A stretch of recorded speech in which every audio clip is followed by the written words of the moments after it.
Hi friends, പുതിയൊരു വീഡിയോയിലേക്ക് എല്ലാവർക്കും സ്വാഗതം. അപ്പോൾ ഞാനിപ്പോൾ ഒരു നൈറ്റി കച്ചവടം കാണിക്കാൻ പോകുന്നത്. അപ്പോൾ വീട്ടിലിരിക്കുന്ന ഒരുപാട് വീട്ടമ്മമാർക്ക് ചെയ്യാൻ പറ്റിയ ഒരു ചെറിയൊരു ബിസിനസ് ഐഡിയ ആണ് ഞാൻ പറയുന്നത്. വീട്ടിലിരിക്കുന്ന വീട്ടമ്മമാർക്ക് കുറച്ച് നൈറ്റികളൊക്കെ എടുത്തുകൊണ്ട് വന്ന് കച്ചവടം ചെയ്യുന്നതിൻ്റെ ഒരു മാതൃക ഞാൻ നിങ്ങൾക്ക് കാണിച്ചു തരാനായിട്ട് പോവുകയാണ്. നമ്മുടെ ഇവിടെ ഒരു സ്ഥിരമായിട്ട് നമ്മുടെ ഒരു അമ്മായി നൈറ്റി കൊണ്ടുവരും, ഞങ്ങളൊക്കെ എടുക്കാറുണ്ട്. അപ്പോൾ നിങ്ങൾക്ക് ഒരു ഐഡിയ പോലെ ഞാനത് കാണിച്ചു തരികയാണ്. അപ്പോൾ കുറേ പേർക്കൊക്കെ വീഡിയോയിൽ വരാനുള്ളൊരു മടി കൊണ്ട് ഞാൻ കൊണ്ടുവന്ന ആളെ ഞാൻ വീഡിയോയിൽ കാണിക്കുന്നില്ല. ജസ്റ്റ് ആ കൊണ്ടുവന്ന് എങ്ങനെയാണ് സെയിൽ ചെയ്യുന്നത്, നമുക്ക് പരിചയമുള്ള നമ്മുടെ അയൽപക്കങ്ങളിലോ നമ്മുടെ ഫ്രണ്ട്സിനോ അല്ലെങ്കിൽ റിലേറ്റീവ്സിനൊക്കെ നമുക്ക് ഇങ്ങനെ എടുത്തിട്ട് ചെറിയ രീതിയിലൊരു വരുമാനം കണ്ടെത്താൻ പറ്റിയൊരു ബിസിനസ്സാണ്. നല്ലൊരു ബിസിനസ്സാണ് നൈറ്റി. കുട്ടികൾക്കുള്ള ചെറിയ ചെറിയ ഡ്രസ്സുകൾ, നൈറ്റ് ഡ്രസ്സ്. അപ്പോൾ ഇതൊക്കെയാണ് കേട്ടോ ഡ്രസ്സുകൾ. അമ്മായി എവിടെ നിന്ന് അമ്മായി എടുക്കണതൊക്കെ തുണികളൊക്കെ? കൊടുവായൂർ പോയാണ് എടുക്കണം കേട്ടോ. കൊടുവായൂർ നൈറ്റിൻ്റെ നല്ല സെലക്ഷനുണ്ട്, ഹോൾസെയിലായിട്ട് നൈറ്റികളൊക്കെ കിട്ടും. അപ്പോൾ അവിടെ നിന്നാണ് അമ്മായി എടുത്തുകൊണ്ട് വരുന്നത്. ഇങ്ങനെ സഞ്ചിയിലാക്കിയിട്ട് അമ്മായിക്ക് പരിചയമുള്ള കുറേ ഭാഗങ്ങളിലൊക്കെ കൊണ്ടുപോയി നൈറ്റി സെയിൽ ചെയ്യുന്നുണ്ട്. നൈറ്റി, ഷാള്, പിന്നെ നമ്മളെന്തെങ്കിലുമൊക്കെ ചോദിച്ചു കഴിഞ്ഞാൽ കൊണ്ടുവന്ന് തരും.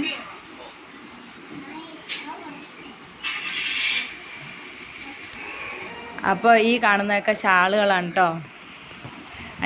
നൈറ്റി എടുത്ത് അമ്മായി, ഇതൊക്കെ ഷാളുകളാണ്.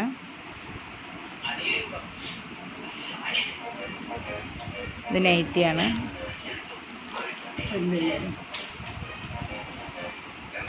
ഓരോന്ന് ആവശ്യപ്പെടുമ്പോൾ അവർക്ക് അതുപോലെ കൊണ്ട് കൊടുക്കും അല്ലേ. ഇപ്പം ഇങ്ങനത്തെ മോഡലൊക്കെ കുറവാണ്, ഫ്രില്ലുള്ള നൈറ്റി. ചോദിക്കുന്നവർക്ക് മാത്രം അതുപോലത്തെ എടുത്തുകൊണ്ടുവന്ന് കൊടുക്കും അല്ലേ.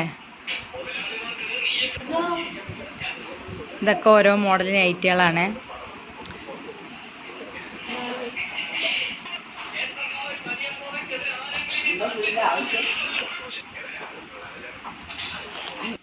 അപ്പോൾ നൈറ്റ് ഡ്രസ്സാണ് കേട്ടത്. പാൻറ്റും മുകളിൽ ടോപ്പും വരുന്ന ഐറ്റമാണ്. ഇതൊക്കെ അമ്മായി ഓരോരുത്തർ ചോദിക്കുമ്പോൾ എടുത്തുകൊണ്ട് കൊടുക്കുന്ന ഐറ്റമാണ്. ഇത് വേറൊരു ഐറ്റമാണ്. ഇത് ടോപ്പാണ്, ചുരിദാറിൻ്റെ ടോപ്പ് മാത്രം. ഇതൊക്കെ എന്ത് റേറ്റ് വരുന്നുണ്ട് അമ്മണി? 250. നൈറ്റ് ഡ്രസ്സൊക്കെ 380 രണ്ടും. ഇതൊക്കെ കുട്ടികളുടെ പാൻറ്റാണ് കേട്ടോ.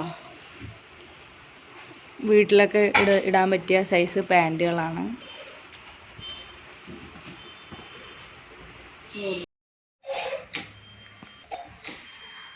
അപ്പോൾ ഒരു 5000 രൂപ ഉണ്ടെങ്കിൽ ചെറിയ രീതിയിൽ സ്റ്റാർട്ട് ചെയ്യാം. നമുക്ക് കുറച്ച് തുണികളൊക്കെ എടുത്തുകൊണ്ട് വന്ന് അടുത്തൊക്കെ നമ്മുടെ വീട്ടിലെ പരിസരത്താണെങ്കിലും നമ്മൾക്ക് പരിചയമുള്ള ആളുകൾക്കും നമുക്ക് കൊണ്ടുവന്ന് കൊടുത്ത് ചെറിയൊരു ബിസിനസ് ചെയ്യാനായിട്ട് പറ്റും. അപ്പോൾ കൊടുവായൂരിൽ നിന്നാണ് അമ്മായി തുണികളൊക്കെ എടുക്കുന്നത്. നമ്മുടെ പാലക്കാട് ടൗണിലും ഉണ്ട് ഹോൾസെയിലായിട്ട് എടുക്കുന്ന ഷോപ്പുകൾ. അപ്പോൾ ഇൻഷാ അല്ലാഹ് നിങ്ങൾക്ക് താല്പര്യമുള്ളവർ എൻ്റെ അടുത്ത് മുന്നേ ഉള്ള വീഡിയോയിൽ ഒരാൾ ചോദിച്ചിട്ടുണ്ടായിരുന്നു കൊടുവായൂരത്തെ നൈറ്റിയൊക്കെ ഹോൾസെയിലായിട്ട് എടുക്കുന്ന ഷോപ്പ് ഏതാണെന്ന്. അപ്പോൾ ഇൻഷാ അല്ലാഹ് ഞാൻ വരും വീഡിയോകളിൽ കൊടുവായൂരത്തെ നൈറ്റി ഷോപ്പ് ഉൾപ്പെടുത്തുന്നതായിരിക്കും. നൈറ്റി മാത്രമല്ല കേട്ടോ, ഒരുപാട് ഐറ്റംസ് ഉണ്ട് ഹോൾസെയിലായിട്ട് എടുക്കാൻ പറ്റിയത്. അപ്പോൾ ഏകദേശം ഒരു 5000 രൂപ ഉണ്ടെങ്കിൽ നമുക്ക് ബിസിനസ് സ്റ്റാർട്ട് ചെയ്യാനായിട്ട് പറ്റും. അപ്പോൾ ആർക്കെങ്കിലുമൊക്കെ ഇതിനെക്കുറിച്ച് ഡീറ്റെയിൽസ് അറിയാൻ ആവശ്യമുള്ളവർ കമൻറ്റ് ചെയ്യുക. ഇൻഷാ അല്ലാഹ് ഞാൻ വീഡിയോ ചെയ്യാം. അപ്പോൾ ഇത്രയേ ഉള്ളൂ കേട്ടോ വീഡിയോ. Okay, by.